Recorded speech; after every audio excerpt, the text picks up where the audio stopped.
पेप smear अगर किसी भी पेशेंट का क्या आ जाए, एबनॉर्मल, ओके, किसी भी पेशेंट का पेप स्मीयर आ जाए एबनॉर्मल, तो ये तो स्क्रीनिंग टेस्ट हुआ, बट हम कंफर्म कैसे करेंगे? कंफर्म के लिए हम क्या करेंगे? डेफिनेटली बायोप्सी, बायोप्सी करेंगे, मींस कल्पो स्कोप से,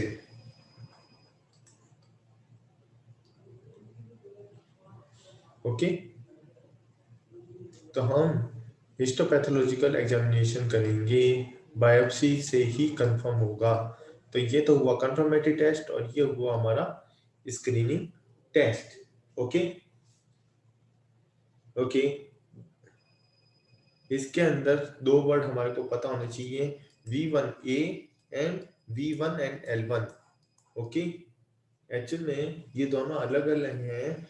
एक तो होता है ए मीन्स एक, मतलब visual inspection under the acetic acid, and LI means the Lugol iodine, okay. ये दो वर्ड हमारे को पता होने चाहिए, visual inspection under the acetic acid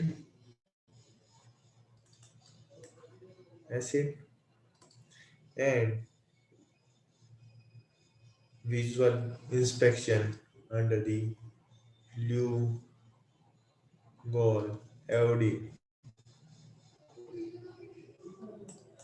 ल्यूग्लोल iodine, okay. और हमारे को एक चीज पता होनी चाहिए, ये सारी चीजें क्यों बता रहा हूँ, बिकॉज क्वेश्चन आता है हमारा VIA एंड VILI से, कि उसके अंदर हमारा अगर एबनॉर्मल है तो स्टेन कैसा दिखेगा। अगर एबनॉर्मल है तो इसका स्टेन वाइट दिखता है एसिटिक एसिड का, एंड अगर आयोडीन, ल्यूगोल आयोडीन की बात करें तो ये क्या रहेगा, यहाँ पे स्टेन्ड एरिया दिखेगा वाइट, और यहाँ पे अनस्टेन्ड जो एरिया है, अनस्टेन्ड जो एरिया है वो कैसा दिखेगा, एबनॉर्मल दिखेगा, ओके। दोनों में डिफरेंस ही यही है कि एक तो स्टेन्ड एरिया एबनॉर्मल दिखता है और एक में अनस्टेन्ड एरिया एबनॉर्मल दिखता है, और यहीं से हमारा क्वेश्चन बनता है, ओके। तो abnormal stained area shows the white means हमारा एसिटिक एसिड यहाँ पे है, और VILI visual inspection under the Lugol iodine unstained area abnormal show होगा। दो वर्ड थे हमारे पास में, pre invasive lesions and invasive lesions. तो डिफरेंशिएट कैसे करते हैं, क्वेश्चन ये आता है, तो हमारे को पता होना चाहिए। एक बेसिक वन लाइनर क्वेश्चन आता है, क्या आता है, but difference A pre invasive pre-invasive lesions to invasive lesions। तो सर्वाइकल की अगर बात करते हैं, जो कि हमने बात की थी पेप स्मीयर के ट्रांसफॉर्मेशन जोन से जो हमने लिया था, तो रीजन प्री इन्वेजिव लीजन्स भी हो सकता है और इन्वेजिव लीजन्स भी हो सकता है। तो हमारे को कैसे पता चलेगा, बट एक ही चीज डिफरेंशिएट करती है और वो होती है intact basement membrane, intact basement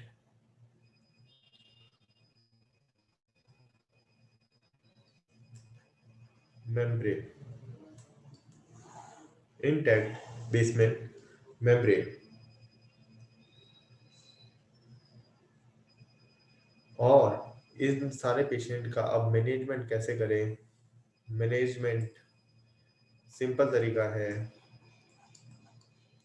क्या दोस्तों, cryo ablation, cryo ablation means यहाँ पे हमने क्या किया, कोल्ड CO2 या नाइट्रस ऑक्साइड गैस यूज करते हैं, ठीक है। और ये भी एक क्या है, ओपीडी प्रोसीजर है, ठीक है। ये पता होना चाहिए कि इसके अंदर गैस, कई बार क्वेश्चन अगर पूछ लेते हैं तो हमारे को पता होना चाहिए इसके अंदर क्या यूज करते हैं। Cold CO2 nitrous oxide gas. अगर गलती से क्वेश्चन आ जाता है तो हमारे को पता होना चाहिए, okay.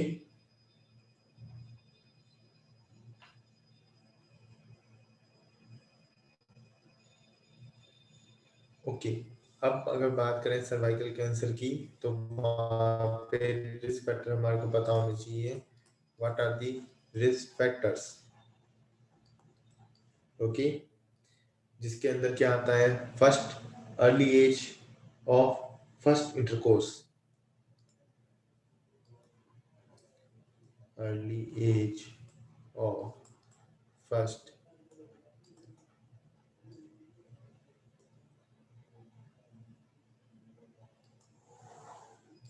then second early age of first childbirth,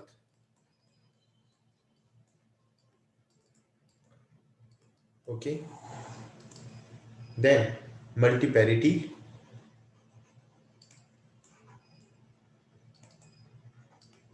then multiple sexual partners, multiple sexual partner, low socioeconomic socioeconomic status, low socioeconomic status, STDs, STDs, pre-invasive lesions,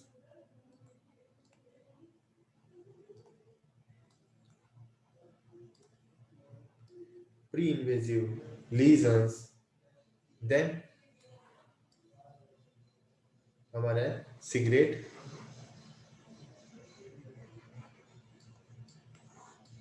then OCP। अगर कॉजेटिव एजेंट की बात करें,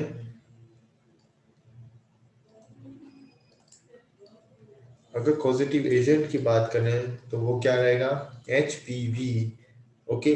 और कौन सा टाइप हाई रिस्क के लिए रहता है, which type of HPV, type is 16 and 18, 16 and 18, okay.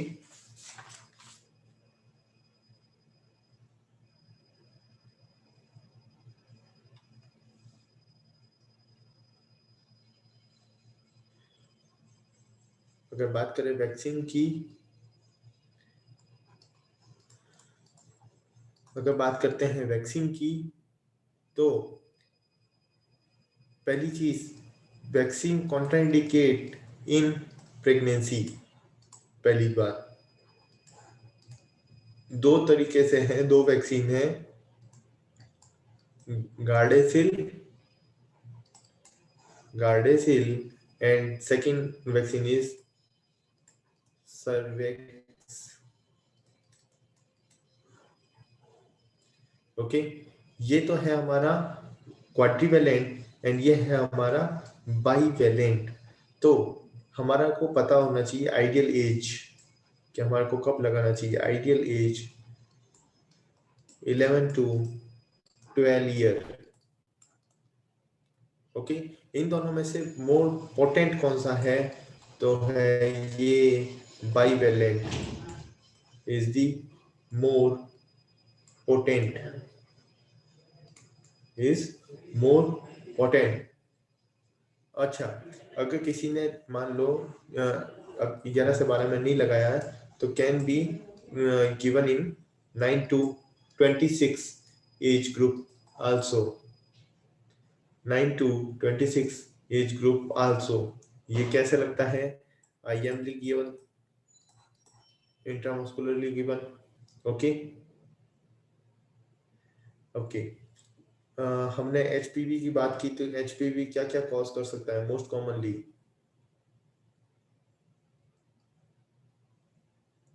HPV causes the carcinoma of the, line पता होनी चाहिए, cervical carcinoma, vaginal carcinoma, vulval carcinoma, phenyl carcinoma, anal carcinoma, oral carcinoma. इसी में से क्वेश्चन क्या पूछा जाता है, ऑल एक्सेप्ट, कौन सा कार्सिनोमा नहीं करता है, तो हमारे को ये लाइन पता होनी ही चाहिए। ओके, अगर बात करते हैं वापस से उसमें स्प्रेड की,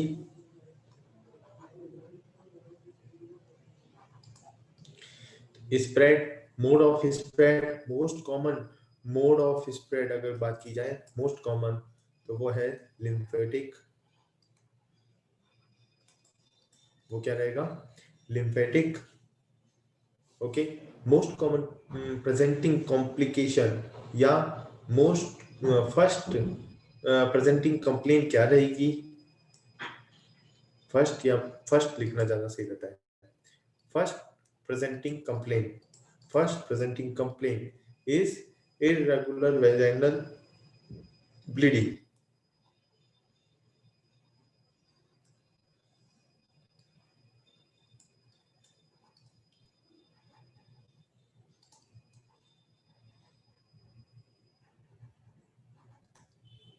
vaginal bleeding। क्वेश्चन आता है next, most common specific, most common या स्पेसिफिक कंप्लेन, स्पेसिफिक जो सजेस्ट करेगा, ओके, तो वो क्या रहेगी, प्रेजेंटिंग कंप्लेन, वो क्या रहेगी, post coital bleeding. Most specific है पोस्ट कॉइटल ब्लीडिंग। ओके,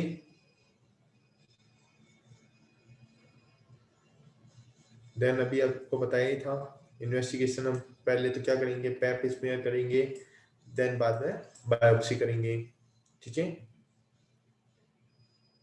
जिसको हम बोलते हैं पंच बायोप्सी। एंड अगर इस पेशेंट की डेथ होती है तो most common cause of the death in case of the cervical carcinoma, okay, answer is uraemia, answer is uraemia. Okay, अच्छा, किसी को सर्वाइकल कैंसर है तो इन्वॉल्वमेंट ऑफ द ओवरी, और ये क्वेश्चन पूछा गया है, इन्वॉल्वमेंट ऑफ द ओवरी, क्या चांसेस हैं कि उसको ओवेरियन कार्सिनोमा या ओवेरियन इन्वॉल्वमेंट मिलेगा, ठीक है ना, सीए होने का, सर्वाइकल सर्विक्स का सीए होने के बाद में ओवरी का सीए होने का क्या चांसेस हैं, तो वो लेस देन 0.5% है, only and only less than 0.5। मैंने यहाँ पे बताया था lymph node, most common lymph node, तो most common lymph node lymphatic spread होता है, और मोस्ट कॉमन लिम्फ नोड अगर पूछा जाता है क्वेश्चन में, just a second, most common lymph node involvement पूछा जाता है तो आंसर क्या करेंगे हम, obturator, obturator lymph node. Okay, किसी भी तरीके से आए हमारे को पता होना चाहिए। अगर क्वेश्चन पूछ लिया जाता है most common sentinel lymph node involvement कौन सा रहेगा, तो आंसर चेंज हो जाएगा, सेंटिनल लिम्फ नोड अगर पूछ लिया आंसर चेंज हो जाएगा, para cervical lymph node.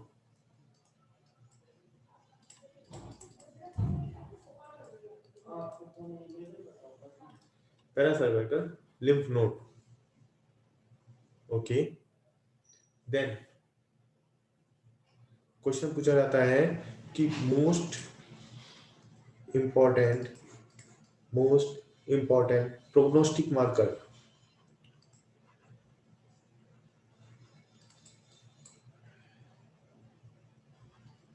prognostic marker is stage of the disease, not the lymph node status। तो stage of the disease हमारे लिए इंपॉर्टेंट है। देन सेकंड नंबर पे आएगा हमारा, फर्स्ट नंबर ये, देन सेकंड नंबर अगर क्योंकि क्वेश्चन में अगर स्टेज नहीं दे रखा है तो हमारे को क्या टिक करना है, lymph node status, lymph node status. Okay, तो स्टेजिंग हमारे लिए इंपॉर्टेंट है, और स्टेजिंग किसने दी उसका भी नाम हमारे को पता होना चाहिए। क्या है स्टेजिंग ऑफ द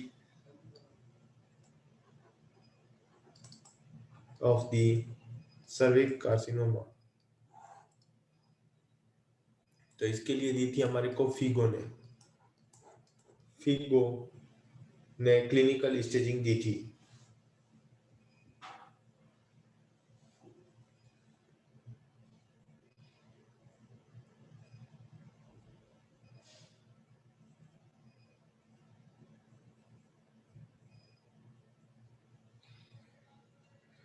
तो इसके अंदर कौन कौन सी स्टेज आती है, first second and third and fourth, total 4 staging है हमारे पास में।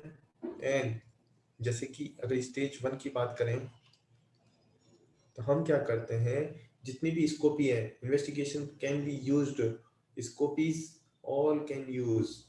ओके, तो माइक्रोस्कोपिकली हमारे को क्या पता होना चाहिए, जैसे कि कोई भी अगर कार्सिनोमा है तो वो 2 डायरेक्शन में बढ़ सकता है, एक तो सेल के अंदर की तरफ और एक सेल के साइड वाइज। ओके, तो ये 2 डायरेक्शन आपको याद होनी चाहिए या समझ में आनी चाहिए, तो उससे हमारे को पता चलेगा कि स्टेज 1 के अंदर माइक्रो की बात करेंगे हम और ग्रॉस की बात करेंगे।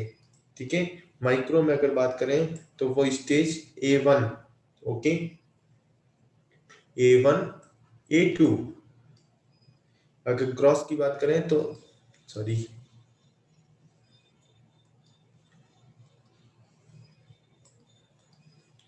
A2 and B1 and B2।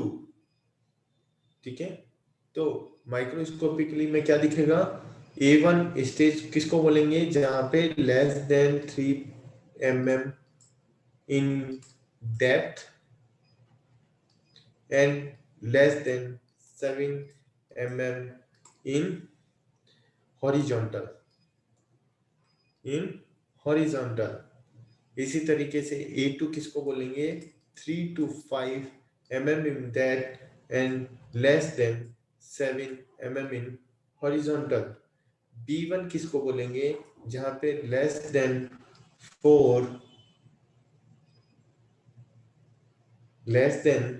4 centimetre, किसकी बात आएगी अब, सेंटीमीटर, क्योंकि ये क्रॉस है।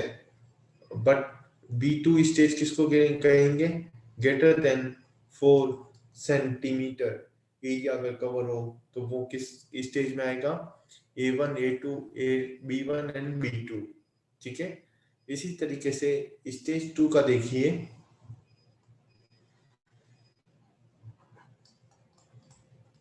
Stage 2 means upper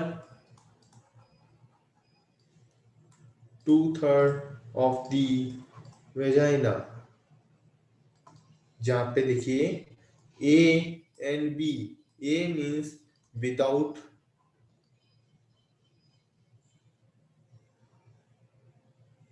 पैरामेट्रिया,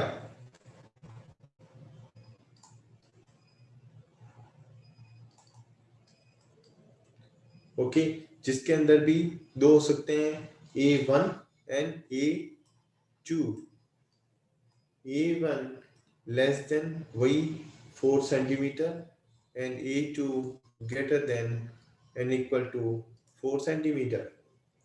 B definitely with parametria. अगर स्टेज 3 की बात करते हैं, stage 3 lower 1/3 of the vagina,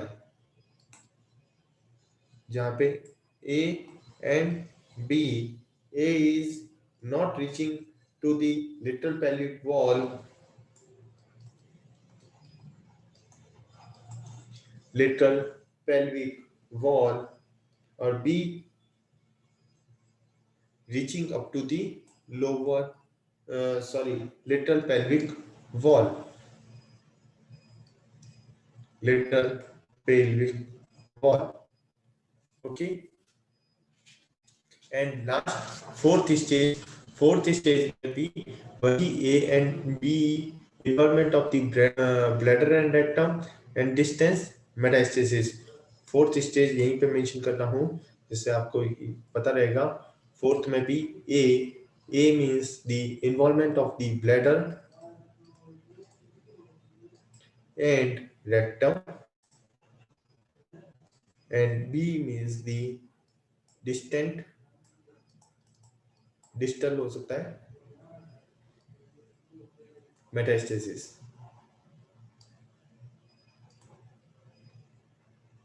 तो ये हुआ हमारा कंप्लीट, जहाँ पे हमने जहाँ से कई सारे क्वेश्चंस बनते हैं हमारे किसके, सर्वाइकल कार्सिनोमास के। ओके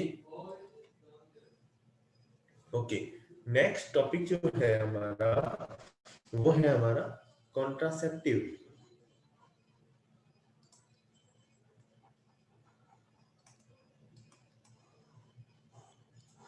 ओके, कॉन्ट्रासेप्टिव जिसके अंदर अगर हम बात करें combined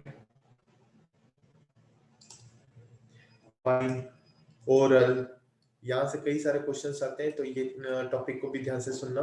combined oral contraceptive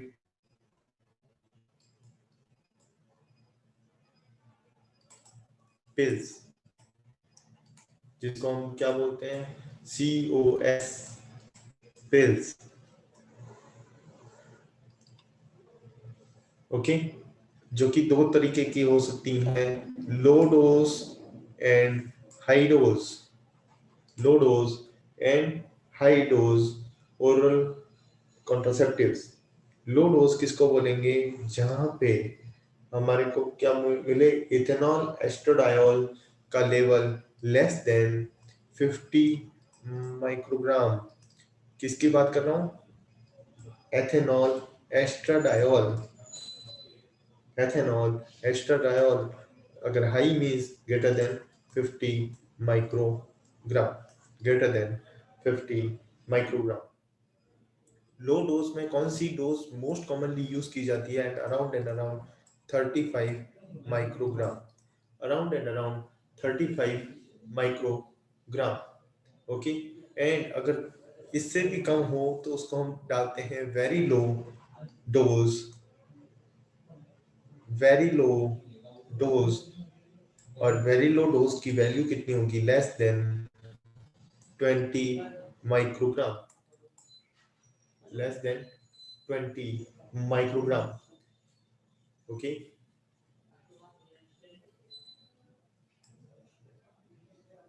okay, हमने कई बार हमारे जब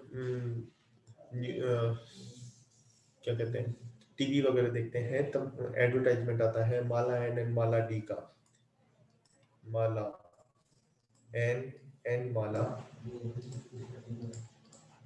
D. Okay, Mala N actual में Mala N free of cost available रहती है, तो फोकटी यहाँ से ले सकते हैं। तो फ्री माला एन फ्री रहती है।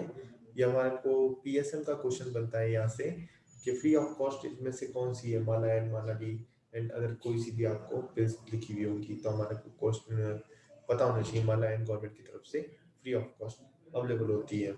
ओके, माला एन में मिलता क्या है, 0.03 milligram estradiol, ethanol estradiol plus 50, sorry 50 नहीं, 0.15 ग्राम LNG, LNG लियो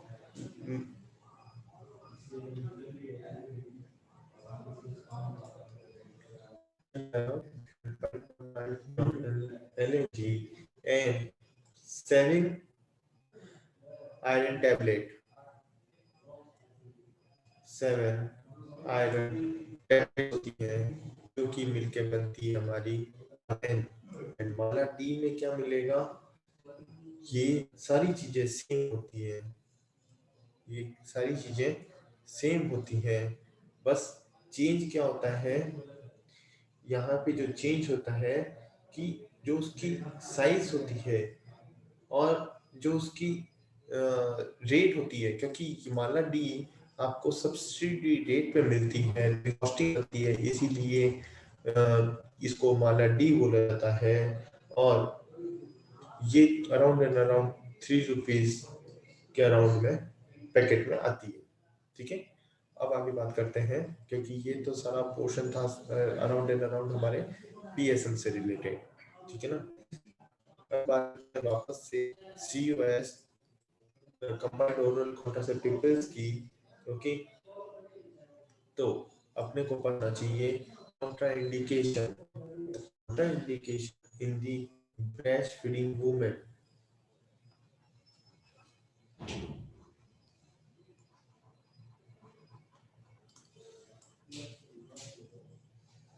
breastfeeding women। ओके ओके, अब क्वेश्चन क्या पूछा जाता है, क्वेश्चन पूछा जाता है most common side effect, most common side effect, और most common side effect is the irregular irregular vaginal bleeding।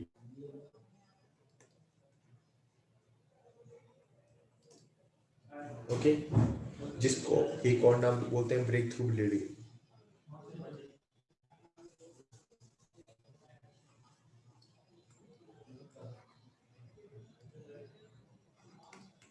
Okay, breakthrough bleeding. Okay, और एक चीज मैंने बताया था कि ये किसको डिक्रीज कर देता है, एक्टोपिक प्रेगनेंसी को।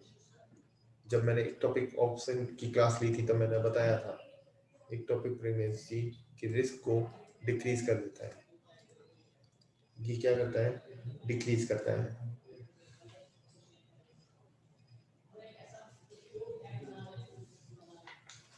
इसी तरीके से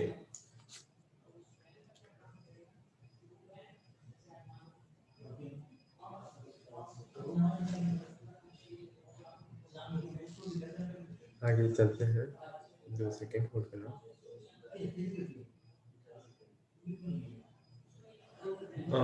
शायद तक इसके अंदर एक चीज जोड़ दी हमने। ये एक्शन क्या रहता है इसका, main mechanism of the action, main mechanism of the action is inhibition of the ovulation, inhibition of the ovulation. अभी आपको एक चीज ध्यान रखनी पड़ेगी कि कोई भी कॉन्ट्रासेप्टिव की अगर बात की जाती है तो उसके अंदर ये चीज हमारे को पता होनी ही चाहिए कि वो किसके थ्रू हमारी कॉन्ट्रासेप्शन कर रहा है। तो एक्शन, मैकेनिज्म ऑफ एक्शन हमारे को पता होना चाहिए, और हर एक का अलग अलग रहता है तो हमारे को पता होना चाहिए। ओके, और एक चीज और कि जैसे कि कॉन्ट्रासेप्शन, तो कॉन्ट्राइंडिकेशन जहाँ पे एब्सोल्यूट कॉन्ट्राइंडिकेट हो वो कौन कौन सी कंडीशंस हैं।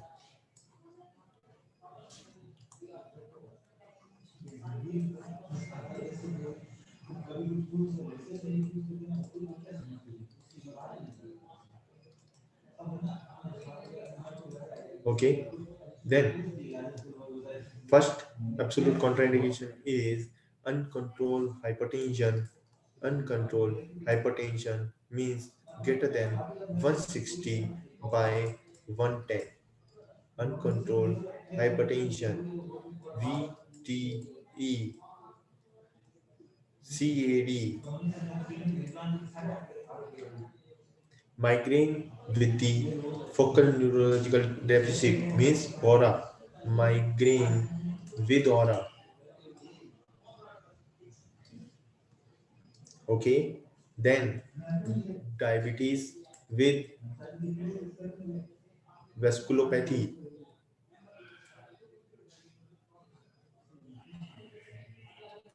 Okay, then breast carcinoma, then smokers plus greater than 35 and equal to 35 year of the age group. दोनों कंडीशन एक साथ होनी चाहिए। ऐसे मत समझ लेना कि ना सर ने ऐसा बोला था, नहीं, मैंने ये दोनों साथ में लिखा है, मतलब दोनों साथ में ही होंगे। Smoker plus greater than and equal to 35 year of the age, then definitely pregnancy, then undiagnosed vaginal bleeding, undiagnosed vaginal bleeding,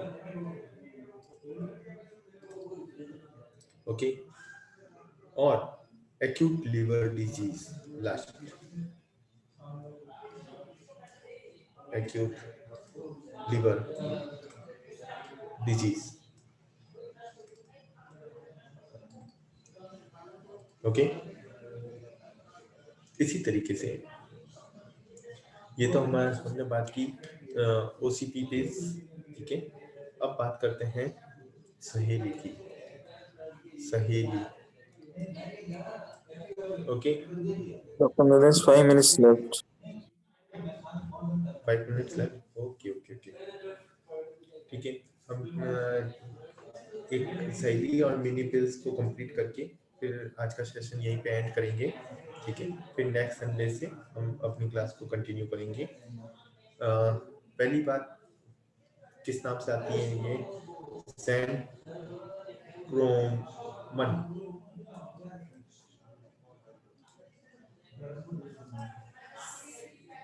सेंक्रोमन, okay. Actual में ये इंडियन ड्रग है और ये डेवलप की थी किसने, ये सारे पीएसएम के क्वेश्चन है हमारे। CDRI लखनऊ, CDRI लखनऊ कब डेवलप की गई थी, 1991 में। ये क्या है, फर्स्ट, एक्चुअली ये क्यों पॉपुलर है, because it is the first non steroidal contraceptive pills, okay, first non steroidal contraceptive pills, ठीक है।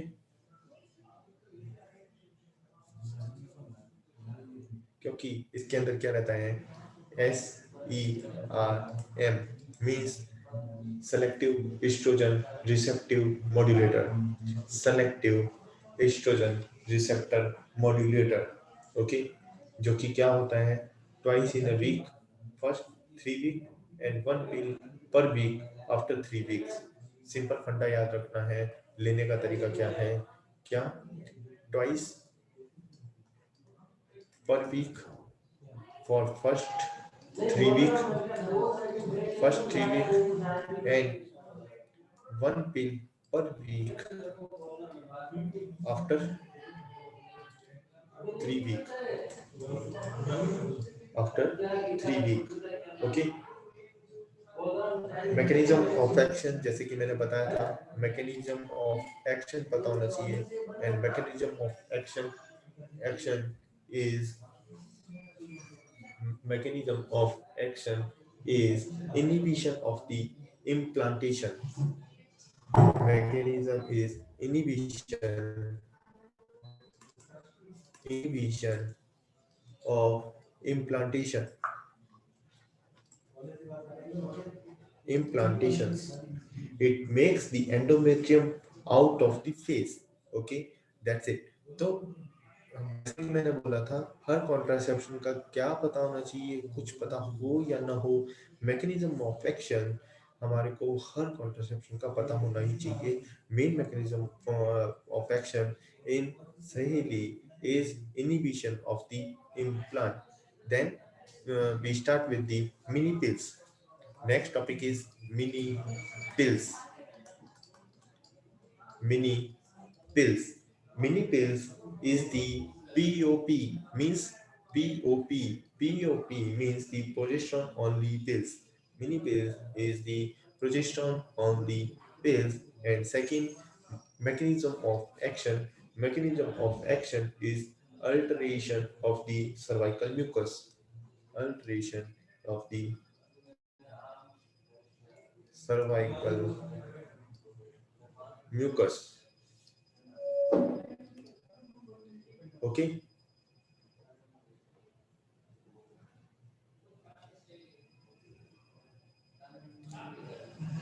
Then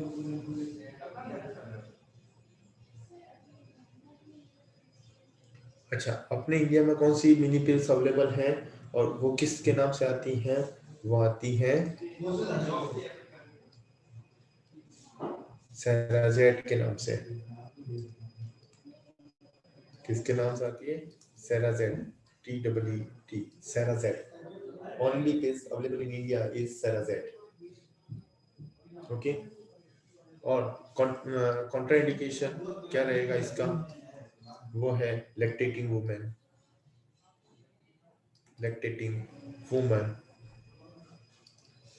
okay. एक्चुअल में इसके अंदर आपको पता चल गया होगा कि इसके अंदर क्या मिलता है। इसके अंदर 75 mg डीजो गैस्ट्रिल मिलता है। डीजो गैस्ट्रिल। ओके। और ये अल्टीमेटली क्या करेगा? एक तो सर्वाइकल म्यूकस को चेंज करता है and inhibition of the ovulation को करता है। एंड मोस्ट कॉमन, अगर साइड इफेक्ट कुछ याद आए ना आए, अपने को मोस्ट कॉमन साइड इफेक्ट अपने को क्या लिखना है? Irregular vaginal bleeding. Irregular vaginal bleeding, ये हमारे को पता होना चाहिए। ठीक है। और एक क्वेश्चन आया था, और क्वेश्चन क्या था कि कोई भी हम ओरल कॉन्ट्रासेप्टिव पिल्स यूज करते हैं तो वापस से फर्टिलिटी होने का मतलब रिटर्न ऑफ द फर्टिलिटी कब आती है? तो अगर COC की बात करें तो वहां पे बात आएगी 3 मंथ्स के बाद में। और अगर हम बात करें POP की तो वहां पे क्या होगी? इमीडिएट, क्योंकि इमीडिएट एक्शन नहीं यहाँ पे। तो यहाँ पे हमारे को इसका पूछा जाता है क्वेश्चन, यहाँ पे इसी का आता है, तो हमारे को पता होना चाहिए after 3 months return of the fertility. Okay. और जैसे कि कोई भी हो तो हमारे को एब्सोल्यूट वाली जो चीज है, एब्सोल्यूट कॉन्ट्राइंडिकेशन 3 तो पता होनी ही चाहिए। और वो क्या है कि अगर किसी को ब्रेस्ट कार्सिनोमा है करंटली, हिस्ट्री की बात नहीं कर रहे हैं, करंटली ब्रेस्ट कार्सिनोमा है, second pregnancy, and third one is the अनडायग्नोज्ड